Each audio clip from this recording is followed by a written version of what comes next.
কাজটা বলা যত সহজ, নিশ্চয়ই তার চেয়ে বেজায় কঠিন, কিন্তু বাংলাদেশ যদি সেই কাজটা করে দেখাতেই পারে তাহলে এই গ্রুপের যে পয়েন্ট টেবিল, সেখানে যে স্ট্যান্ডিং, সেখানে বাংলাদেশ আরও একবার লড়াইয়ে ফিরে আসার সুযোগ পাবে। বাংলাদেশ অবশ্যই এই মুহূর্তে সবার তলাতেই অবস্থান করছে। বাংলাদেশ প্রতি ম্যাচে সুযোগ হারিয়েছে, ইন্ডিয়াকে তারা হারাতে পারে নাই, বাংলাদেশ সিঙ্গাপুরের কাছে হেরে গেছে, যেটা নিদেন পক্ষে একটা ড্র হয়তো বাংলাদেশ পেতে পারতো, আর হংকং চায়নার সঙ্গে বাংলাদেশের আমার ধারণা ওটা জেতা ম্যাচ বাংলাদেশ অবলীলায় হেরে বসেছে। কিন্তু তবুও বাংলাদেশের কাছে একটা নিভু নিভু আশার আলো আছে। আপনি হয়তো এশিয়ান কাপ খেলার জন্য সবার উপরে থাকতে হবে, বাদ দেন সেই আশা। নিদেন পক্ষে দ্বিতীয় হওয়ার চেষ্টা আপনি কেন করবেন না? এখানে দেখেন, দ্বিতীয় আপনি হওয়ার ট্রাইটা করতে পারেন, কিন্তু দ্বিতীয় হলে আসলে এশিয়ান কাপে আপনার খেলার কোনো চান্স থাকবে না। নিজেদের ওই কাম আপটা তখন আপনি পুরো ক্যাম্পেইনটাকে একটা সাম আপ করতে পারবেন। এই 3টা ম্যাচ আমাদের ধরলাম আমাদের 5 পয়েন্ট পাওয়া দরকার ছিল, আমরা 1 পয়েন্ট আমাদের আছে, বাকি 3টা ম্যাচে 9 পয়েন্ট পেলে আমি সেই জায়গাটা আসলে যেতে পারি। এখন দেখেন, বাংলাদেশ আসলে 3 নম্বরেই থাকতো যদি না ইন্ডিয়া লাস্ট ম্যাচটায় সিঙ্গাপুরের সাথে তারা যদি ড্র না করতো। যা হবার হয়ে গেছে। বাংলাদেশের এখন টার্গেটটা হচ্ছে হংকং চায়না যদি অ্যাওয়ে ম্যাচে এসে বাংলাদেশে খেলে 3 পয়েন্ট নিয়ে যেতে পারে, তাহলে বাংলাদেশ কেন নয়, কাগজে কলমে সেই ম্যাচটা পুরো 90 মিনিটসের হিসেবে আপনি ওই ডিফেন্সের ভুলগুলো যদি বাদ দেন, বাংলাদেশ যথেষ্ট বেটার ফুটবলটা খেলেছিল, যেটাই আসলে তাদেরকে আশা জাগাচ্ছে হংকং চায়নার মাঠ থেকে ওই 3 পয়েন্ট নিয়ে একটা মানে আশা বাঁচিয়ে রাখা। নভেম্বর উইন্ডোতে ইন্ডিয়ার সাথে আপনি যখন খেলবেন তার আগে নিজেদের সম্ভাবনাটা জানিয়ে রাখা। হামজা, সমিত সোম, ফাহমিদুল তারা সবাই আসলে সেখানে ট্রেনিংটা করেছেন। ফাহমিদুলের ভিসা সংক্রান্ত একটা ইস্যুস ছিল, যেটা ফ্লাইটের মাত্র 1.5 ঘন্টা আগে সেটা সলভ হয়েছে। ফাহমিদুলও দলের সঙ্গে গিয়েছে এবং আমার মনে হয় হাভিয়ার কাবরেরার কথাও আসলে শুনছিলাম যে ওই ম্যাচ ভুলে এখন আপনার এই ম্যাচের দিকে বাংলাদেশ দল কমপ্লিটলি ফোকাসড। কিন্তু আপনি যদি অ্যাওয়ে ম্যাচের হিসেবে দেখেন, অ্যাওয়ে ম্যাচে কিন্তু বাংলাদেশের পারফরমেন্স ভালো না। আপনি এশিয়ান কাপের আগে তো আমরা ওয়ার্ল্ড কাপের কোয়ালিফায়ার্স রাউন্ডে ছিলাম, সেখানে অস্ট্রেলিয়ার এগেনস্টে আপনি হেরেছেন, এরপর প্যালেস্টাইনের এগেনস্টে আপনাকে বড় ব্যবধানে হারতে হয়েছে। যদিও শেষ 2টা ম্যাচ সাউথ এশিয়ান কন্টিনেন্টের ক্লাবের দেশের সাথে আপনি খেলেছিলেন, লেবানন, সেখানেও আশাজনক ফল নয়, মানে তাদের এগেনস্টে হারতে। এর আগে যে আশাগুলো আপনি দেখাচ্ছিলেন নাবিল খান, তার সবকিছুই ধুলোয় মিশে যায় যদি বাংলাদেশ তাদের শেষ 5 অ্যাওয়ে ম্যাচের রেকর্ডটা দেখে। এর ভেতরে ইন্ডিয়ার সঙ্গে বাংলাদেশের ড্রটাকেও ধরতে হবে। যে ড্রটা বাংলাদেশ অ্যাওয়ে ম্যাচে করেছে ইন্ডিয়ার মাঠে গিয়ে, হামজা চৌধুরী আসার পরে ওটাই বাংলাদেশের একমাত্র অ্যাওয়ে ম্যাচ ছিল এবং এটি হতে যাচ্ছে দ্বিতীয় অ্যাওয়ে ম্যাচ। ওই প্রথম অ্যাওয়ে ম্যাচে বাংলাদেশ দলে ছিলেন না ফাহমিদুল, ছিলেন না সৌমিত সোম। এখন এই দলের সঙ্গে আরও ফুটবলাররা যুক্ত হয়েছেন যারা মেধা খাটিয়ে বাংলাদেশের চেহারাটা পাল্টে দেওয়ার চেষ্টা করতে পারেন। কিন্তু এই চেষ্টার কথা যখন আপনি বলবেন, তখন সেই চেষ্টার সঙ্গে বাংলাদেশের পুরনো রোগের কথাটাও আপনাকে নিয়ে আসতে হবে। আমাদের বারবারই ফেরত যেতে হবে হংকং চায়নার সঙ্গে আগের ম্যাচটাতে বাংলাদেশের পারফরমেন্সে, এবং সেই ম্যাচ নিয়ে অনেক কথা হবে, সেটাই স্বাভাবিক। অনেক রকম ভুল চুক সেখানে হয়েছে এবং সেখানে বাংলাদেশ সবচেয়ে বেশি ভুগেছে আসলে তাদের ইন্ডিভিজুয়াল এররে। এবং ব্যক্তিগত ভুলগুলো যখন আপনি একের পর এক করতে থাকবেন, তখন আসলে কোচের কোনো কৌশল কাজে দেবে না এবং কোচ আসলে সমর্থকদের কাছ থেকে এমনভাবে আস্থা হারিয়েছেন যেটা একেবারে মোটামুটি 2 মেরুতে চলে গেছে, যে কোচকে এখন আর কেউ বিশ্বাস করছেন না। এটা একটা কোচের জন্য দারুণভাবে আত্মঘাতী, একটা কোচের জন্য চাকরি টিকিয়ে রাখা এরপরে প্রায় কঠিন। এরপরে শুধুমাত্র একজন কোচের চাকরি টিকিয়ে রাখার একটাই তরিকা আছে, সেটা হচ্ছে ম্যাচের রেজাল্ট বের করে আনা, যেটা যথেষ্ট পরিমাণে কঠিন কাজ। আগের ম্যাচে বাংলাদেশ যখন হংকং চায়নার সঙ্গে খেলেছে, আমার কাছে মনে হচ্ছে বাংলাদেশ তাদের one of the best performance Javier কাবরেরার আন্ডারে তারা দেখাতে পেরেছে। কিন্তু হাভিয়ার কাবরেরাও তো আপনারা বলছিলেন যে তার আমলে এটা ছিল তার বেস্ট ফার্স্ট হাফের কথা বলছিলেন, কিন্তু সেটা আসলে যথেষ্ট নয়। কারণ আপনি হয়তো ভালো খেলেছেন, কিন্তু আপনার রেজাল্ট তো পক্ষে আসে নাই। এর আগের 2টো ম্যাচের রেজাল্টও আপনার বিপক্ষে গেছে। এরকম একটা সমীকরণ আর পরিস্থিতিতে এসে দাঁড়িয়েছে যে সমিত সোমকে কেন নামানো হলো না সেটা নিয়ে কোচের উপরে যেমন বিশ্বাস নাই, কেন সাদউদ্দিন লেফট ব্যাক পজিশনে খেলছেন সেটার উপরে আস্থা রাখার কোনো সুযোগ নাই, কেন মিডফিল্ডে জামাল ভুঁইয়া স্টার্ট করলেন না বা ফয়সাল আহমেদ ফাহিম কেন স্টার্ট করেছেন, এই প্রশ্নগুলোর যখন ট্যাকটিক্যাল উত্তর কোচ দিচ্ছেন সেটাও আর বিশ্বাসযোগ্য মনে হচ্ছে না। কারণ দিন শেষে হচ্ছে রেজাল্টটাই হচ্ছে গিয়ে ফ্যাক্ট, সেইটা দিয়েই সবকিছুর মানদণ্ডটা করা হয়ে থাকে। আপনি দেখেন, আমি সাপোর্টারদের এখানে কোনো দোষ দিব না, কারণ এই সাপোর্টাররাই, এই ফ্যানরাই আপনার হাভিয়ার কাবরেরাকে দ্য গডফাদার বানিয়েছিলেন, সেই দ্য গডফাদার টিফো, যেখানে কারণ কি তখন বাংলাদেশের একটা প্লেইং স্টাইল বাংলাদেশ নিজেদের মতো নিয়েছিল, সাফে সেমিফাইনাল পর্যন্ত গিয়েছিল। সুতরাং আপনি যখন রেজাল্ট দিবেন তখন সবকিছু আপনার পক্ষে থাকবে। যখন আপনি রেজাল্ট টানা দিতে পারবেন না, আপনি 2024 সালেরও যদি হিসেব করেন, সেই সময় বাংলাদেশের রেজাল্ট নাই বড়, মানে ইনফ্যাক্ট ওই মালদ্বীপের সাথে জেতা ছাড়া বাংলাদেশের বলার মতো কোনো রেজাল্ট আসলে ছিল না। আপনি ওয়ার্ল্ড কাপ কোয়ালিফায়ার্স থেকে আপনি হচ্ছে ছিটকে পড়লেন। এরপর যখন 2025 সাল আসলো, 25 সালেও ইন্ডিয়ার এগেনস্টে সেই অ্যাওয়ে ম্যাচে ড্র, সেটা নিয়েও হচ্ছে কোয়েশ্চেন আছে। সেই ম্যাচের স্কোয়াড সিলেকশন নিয়ে আসলে সবাই প্রশ্ন তুলেছে। এরপর সিঙ্গাপুরের ম্যাচে আপনি হচ্ছে হেরে গেলেন ঘরের মাঠে, সেইটার মধ্যেও হাভিয়ার কাবরেরা লাস্টের দিকে টাইম ওয়েস্টিং নিয়ে সবাই কথা বলেছে। রাকিব কেন রাইট ব্যাকে খেলছিল সেগুলো নিয়ে কথা হয়েছিল, সেগুলো নিয়ে কথা হবে, খুব স্বাভাবিক। আপনি কথাগুলো তখনই বন্ধ করতে পারবেন যখন আপনি রেজাল্ট আসলে বিপরীতে দিতে পারবেন। আর ফুটবলের কোচের জিনিসটা, চেয়ারটা তো আপনার এমনই, আপনি রেজাল্ট না দিলে এখানে আপনাকে কেউ থাকতে দিবে না। এখন আপনার উপরে ভরসাটা রাখা হচ্ছিল, কারণ বাংলাদেশ ফুটবল ফেডারেশন ওই জিনিসটা চাচ্ছিল যে নতুন একটা কোচ এসে হুট করে দলকে নিয়ে এশিয়ান কাপে কোয়ালিফাই করাতে পারবে কিনা, সেই চ্যালেঞ্জটা থেকে ওকে ফাইন, যিনি আমাদের সাফে নিয়ে গেছেন সেমিফাইনাল পর্যন্ত, যার আন্ডারে বাংলাদেশ একটু একটু করে এগোচ্ছিল, তার উপর ভরসা রাখে। কিন্তু সেই ভরসা রাখা কিন্তু বুমেরাং হয়ে যাচ্ছে ফুটবল ফেডারেশনের, কারণ আপনি রেজাল্ট পাচ্ছেন না।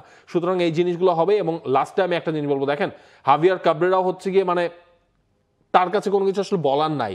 ইনফ্যাক্ট আমরা মাঠের মধ্যে দেখছিলাম যখন হচ্ছে আপনার তার দর্শকরা তাদের প্রতিবাদগুলো করছিল, তাদের নানা বিদ্রুপাত্মক কথা সেই জায়গায় ছিল হাভিয়ার কাবরেরার দিয়ে। কারণ দর্শকরা যে এত কষ্ট করেছেন, দেখেন অনেকে অনলাইনে টিকিট কেটেছেন, অনেকে অনলাইনে টিকিটের প্রাইজে 3 গুণ 4 গুণ টাকা দিয়ে কিনেছেন। কেন কিনেছেন? তারা বাংলাদেশকে জিততে দেখতে চান। যখন বাংলাদেশ হচ্ছে জয়টা পায় না, যখন বাংলাদেশ ড্র করতে পারে না, যখন আসলে দেখা যায় যে অনেক ডিসিশন হয়তো এভাবে না হয়ে যদি অন্যভাবে হতো, তখন রেজাল্টটা আমাদের দিকে আসতে পারতো, তখন কোচকে সেটা শুনতেই হবে। মানে হাভিয়ার কাবরেরা বলারও সেখানে কিছু ছিল না, এবং বলার কিছু থাকবেও না যদি আপনি 14 তারিখের এই ম্যাচটাও যদি মানে নিদেন পক্ষে, মানে বাংলাদেশে নিদেন পক্ষে হলেও সেই স্ট্যান্ডার্ডটা আপনার জিততে হবে, কারণ ড্র করলেও আপনার আসলে কোনো লাভ নেই। এবং দিন শেষে আপনি কত ভালো ফুটবল খেলেছেন সেগুলো মানুষ মনে রাখবে না। হাভিয়ার কাবরেরার আমার কাছে মনে হয় সমস্যা যেখানে হয়েছে যে he is out of ideas. মানে যেটা হয়েছে, হামজা এবং সমিত সোমের মতো প্লেয়ার তো তার কোচিং করানোর কথা না। তিনি যখন বাংলাদেশ দলের কোচ হয়ে এসেছেন তখন তিনি জানেন যে বাংলাদেশ একটা ফিফা র্যাঙ্কিংয়ে তলার দিকে যেতে থাকা একটা দেশ, যেখানে তাকে দায়িত্ব নিতে হবে এবং যেখানে তিনি আসলে তার সিস্টেমটা ডেভেলপ করতে পারবেন। তার কিছু ইয়ুথ টিমে কাজ করার এক্সপিরিয়েন্স ছিল, সেই ধারণা থেকে তাকে আসলে নিয়ে আসা। বছরে বছরে তার কন্ট্রাক্টটা রিনিউ হয়েছে। 2024 সালেও নতুন কমিটির আন্ডারেও এই কন্ট্রাক্ট রিনিউ করা হয়েছিল, 2025 সালেও তাই হয়েছে, যে 26-এর সিঙ্গাপুর ম্যাচ পর্যন্ত যা রয়েছে সেই পর্যন্ত তাদের কন্ট্রাক্ট রয়েছে। সিঙ্গাপুর সঙ্গে যখন বাংলাদেশ হেরে গেল তখনই বোধহয় একটা সিদ্ধান্ত নেওয়ার জায়গা তৈরি হয়েছিল যে ঠিক আছে, আমার কাছে এখন 2 মাস সময় আছে, আমি এখন ডিসিশন পাল্টাবো কিনা। এই গ্রুপে যারা আছে সিঙ্গাপুর, ইন্ডিয়া, তারা সবাই কিন্তু কোচ বদলেছে এই যখন কোয়ালিফায়ার চলছে এর মাঝখানে, কিন্তু বাংলাদেশ সেই সাহসী সিদ্ধান্তর পথে আর হাঁটে নাই, সেটা বাংলাদেশে কিছুটা ভুগিয়েছে। হাভিয়ার কাবরেরা বাংলাদেশের ফুটবল, তাকে এই কৃতিত্ব দিতে হবে যে বাংলাদেশের ফুটবল 2023 সালে তিনি রিভাইভ করেছিলেন। বাংলাদেশে এখন পায়ে ফুটবলটা খেলে, এর পেছনে হাভিয়ার কাবরেরার কৃতিত্ব আছে। কিন্তু লোকে যেটা একেবারেই পছন্দ করছেন না সেটা হচ্ছে, এখন তো বাংলাদেশ দলে হামজা আছেন, সমিত আছেন, আরও বেশ কিছু ভালো ফুটবলার এসেছেন, তাদেরকে কি করে ইনকর্পোরেট করে বেস্ট আউটকামটা আনা যায়, আউটপুটটা আনা যায়, সেই আশাটা, সেই আউটপুটটা কেন দ্রুত আসছে না, তাই অনেকে অস্থির এবং ধৈর্যহারা হয়ে যাচ্ছেন, যেটা একেবারেই সম্ভবত যৌক্তিক। কারণ যে চাপটা এখন নিতে হচ্ছে বাংলাদেশ ন্যাশনাল টিমকে, সেটা নিয়ে হয়তো হামজা সমিতরা অভ্যস্ত, কিন্তু বাংলাদেশের বাকি ফুটবলাররা এই ধরনের চাপ নিয়ে কিন্তু অভ্যস্ত নন। দেখুন, মিতুল মার্মাকে নিয়ে কথা উঠেছে ওই ম্যাচের পরে, কিন্তু আমার দৃষ্টিতে আমি আসলে খুব বেশি মিতুল মার্মার ভুল খুঁজে পাইলাম না ওই 4টা গোলে। মানে কি বা করার আছে এখানে? একটা প্রসঙ্গ আসতে পারে যে হ্যাঁ, অতি মানবীয় একটা সেভ তাকে করতে হতো, বিশেষ করে চতুর্থ গোলটা তিনি যদি সেভ করতেন যেটা গড়িয়ে যাচ্ছিল, তাহলে ওটা বলতে হতো যে এটা অতি মানবীয় সেভ। এবং বাংলাদেশকে ম্যাচ জিততে গেলে এই ধরনের অতি মানবীয় সেভের একটা প্রভাব রাখতে হবে, কারণ বাংলাদেশ যেহেতু তাদের চেয়ে এগিয়ে থাকা দলগুলোর সঙ্গে খেলছে, বাংলাদেশের ডিফেন্স লাইন যেহেতু অত শক্ত নয়, সেই কারণে হয়তো এই সব আলোচনা সব কিছুর কেন্দ্রবিন্দুতে গিয়ে ঠেকে হচ্ছে কাবরেরার ওপরে। কারণ কাবরেরাও বোধহয় সমর্থকদের এই আস্থাটা অর্জন করতে ব্যর্থ হয়েছেন গত 1-1.5 বছরে। যেটা তিনি নিজেই অর্জন করেছিলেন সেটাই আবার তিনি অনেকটুকু হারিয়ে ফেলেছেন তার কিছু সিদ্ধান্তের ফলে, এবং যে সিদ্ধান্তগুলো অনেকের কাছে অতি সতর্ক মনে হয়েছে, যে সিদ্ধান্তগুলো কারো কারো কাছে বায়াসড মনে হয়েছে, যে সিদ্ধান্তগুলো কারো কারো কাছে মনে হয়েছে মেধার চেয়ে বরং অন্য জায়গাতে বেশি জোর খাটানো হয়েছে। দেখেন এই জায়গায় আগে একটা জিনিস আসি, ওই মিতুলের যেটা সেটা হচ্ছে আমার মনে হয় সেটা অতি মানবীয় হতো না, সেটা মানবীয় হতো, সেটা টাফ ছিল। বাট মিতুল আসলে বলের লাইনেই তিনি লাস্টে জাম্পটা আসলে করেছিলেন, এখানে ফ্র্যাকশন অফ দ্য সেকেন্ডের এদিক সেদিক শটে পাওয়ার। হ্যাঁ, আপনি যদি হচ্ছে আরেকটু আগে সেই জায়গায় সেকেন্ডটা আপনি মেলাতে পারতেন, সময়টা মেলাতে পারতেন, তাহলে হয়তো আপনি সেটা আটকে দিতে পারতেন। But that was a tremendous goal, যেটা হচ্ছে রাফায়েল মার্কিস করেছেন। মিতুলের ওইভাবে আসলে কোনো দায় দেয়ার বা হচ্ছে গিয়ে বিগ ম্যাচে ব্লান্ডার করার কথা আমি এই ম্যাচটার ক্ষেত্রে আমিও বলবো না। কিন্তু আপনি আরেকটা জিনিস দেখেন, হাভিয়ার কাবরেরাকে সাম কেসেস আমার যেটা মনে হয় তিনি ধরেন হচ্ছে গিয়ে কোনো রিস্ক তিনি নিতে চান না। হ্যাঁ, ধরেন হচ্ছে আচ্ছা আমি এটা করে দেখি, মানে এই জিনিসটা হচ্ছে গিয়ে হাভিয়ার কাবরেরার ক্ষেত্রে হচ্ছে অনেক কম। আপনার অনেক সময় আসবে যে, যেমন মারুফুল হক একটা কথা বলেছেন, তিনি কোচ বদলের কোনো কথাতেই তিনি জান নাই, তিনি বলেছেন যে এই 11টা দেখেই মনে হয়েছে আসলে বাংলাদেশ জিততে চায় না। Exactly, that is the point. আপনি 11 যেটা নামিয়েছেন সেখানে আসলে মানে সোহেল রানা যে স্টার্ট করছেন, সোহেল রানা কেন স্টার্ট করেন? সোহেল রানা সিঙ্গাপুরের সঙ্গে ম্যাচে স্টার্ট করেন নাই। তো আপনি আসলে এত বেশি যদি আপনার 11-এ এক্সপেরিমেন্ট করেন তাহলে ওখান থেকে আপনি কি পাবেন? এটা মনে হয়েছে যে সাফের একটা সুখস্মৃতি নিয়ে আসার চেষ্টায় ফাহিম আর রাকিবকে সামনে খেলিয়ে দুই সোহেল রানাকে দিয়ে একটা ম্যাচ স্টার্ট করা হয়েছে, মোরসালিনকে সামনে রেখে, মানে ওই রকম একটা আবহ তৈরি করার চেষ্টা করা হয়েছে, যেটা শেষ পর্যন্ত কাজে দেয় নাই। লেফট ব্যাকের পজিশনে আসেন, মানে সাদউদ্দিনকে নিয়ে যে এত সমালোচনা, কারণ তিনি ওখানে একটা এতই মানে হাস্যকর গোল খেয়েছেন যেটা তার পায়ের ফাঁক দিয়ে গেছে, সেখানে তার বডির পজিশনিং নিয়ে অনেক কথা হতে পারে, এটা কোচরা আরো ভালো ব্যাখ্যা করতে পারবেন। সাদউদ্দিন কি লেফট ব্যাক? কিন্তু লেফট ব্যাক তো না, তাকে লেফট ব্যাক খেলিয়েছিলেন বসুন্ধরা কিংসের কোচ অস্কার ব্রুজন, কারণ তার ওই সময় লেফট ব্যাক ছিল না। পরে জাতীয় দলেও তাকে লেফট ব্যাক খেলানো হচ্ছে, এবং কোনো না কোনোভাবে প্রত্যেকটা গোলের দায়ে দেখবেন যে ওইখানে একটা পড়ে যাচ্ছে। কিন্তু সাদ কিন্তু তার আগ পর্যন্ত, মানে তার পক্ষে যদি আপনি যুক্তি দেখান, তিনি ভালো করছিলেন। কিরকম? মানে ডেটা বলছে যে তিনি 7 বার ওই রকম 1v1 সিচুয়েশনে পড়েছেন, যার ভেতরে 6 বার তিনি বল প্রতিহত করেছেন, একবার তিনি পারেন নাই, যেটা তার 2 পায়ের ফাঁক দিয়ে গেছে এবং গোলে পরিণত হয়েছে। এরপরে তাকে আপনি লেফট ব্যাক থেকে শিফট করিয়ে নিয়ে গেলেন রাইট ব্যাকে, রাইট ব্যাক থেকে ওখানে আটকানো গেল না। তাজউদ্দিনও দুবার মার্কিসকে ট্র্যাক করতে ব্যর্থ হয়েছেন। ফার্স্ট হাফে যে ফুটবলার খেলেছেন লেফট সাইডে তাকে বাংলাদেশ কন্টেইন করতে পেরেছে, কিন্তু মার্কিসেরও কৃতিত্বকে খানিকটা দিতে হয়। মার্কিসের মতো ফুটবলারের সঙ্গে বাংলাদেশ খুব কমই খেলেছে। ওই ফুটবলার যার পিএসজি, আয়াক্স, তাই তো এইরকম জায়গায় ঘুরে বেড়ানোর অভ্যস্ততা আছে, যেখানে একাডেমিতে তার পরিচয় আছে, যেখানে তিনি খেলেছেন, সেই কোয়ালিটির ফুটবলারকে আটকে রাখার মতো মেন্টাল স্টেট সম্ভবত এই দুই ফুলব্যাকের কারোরই ওই ম্যাচে ছিল না। এই কারণেই প্রসঙ্গটা হচ্ছে আপনার লেফট ব্যাকের অপশনটা কি? আপনি বুঝেছি আমরা পরিকল্পনা হচ্ছে জায়ানকে আপনি পরে নামে, জায়ানও তো কিংসেই খেলবেন কিছুদিন পরে হয়তো, বা ওরকম একটা কথাবার্তা চলছে। জায়ানকে আর একটু আগে কেন নামানো গেল না? কেন তৃতীয় গোল পর্যন্ত আপনাকে অপেক্ষায় থাকতে হচ্ছে? এই সিদ্ধান্তগুলো খুবই স্বাভাবিক, রেজাল্ট আনতে না পারলে এগুলো নিয়ে লোকে কথা বলবেই। এটাকে খুব পজিটিভলি আমার মনে হয় নেওয়া উচিত। এই আলোচনাটা শুধুমাত্র এই ইন্টারন্যাশনাল ব্রেকের সময় নয়, রাদার এই আলোচনাটা আমার মনে হয় যদি সপ্তাহ জুড়ে, মাস জুড়ে আমরা করতে পারতাম যে লিগে সাদউদ্দিন এই ম্যাচে রাইট ব্যাক খেলে না খেলে লেফট ব্যাক কেন খেললেন, এখান থেকে কি পারফরমেন্স করেছেন, বাংলাদেশ হাই প্রেসে কি করছে, এই আলোচনাগুলো করতে পারলে সবসময় আমার মনে হয় তাতে ফুটবলাররা এইটুকু আশ্বস্ত হতেন যে আমাদের কিন্তু এখন আর হেলায় ফেলায় কোনো সময় কাটানোর সুযোগ নেই, আমি আর কমফোর্টেবল থাকতে পারবো না, আমার প্রতিটা মুহূর্তের চুলচেরা বিশ্লেষণ হচ্ছে, আমাকে সবসময় উনুনের উপর থাকতে হয়, যে কোনো মুহূর্তে আমি পুড়ে যেতে পারি। এই জিনিসটা, এই চাপটা মাথায় নিয়ে বাংলাদেশের ফুটবলারদেরকে বোধহয় খেলাটাও শিখতে হবে। তবে একটা জায়গায় বাংলাদেশের ফুটবলাররা এখন আসলে নিজেদেরকে বদলাতে পারেনি, সেটা হচ্ছে ম্যাচের শেষ দিকে যে গোল হজম করা।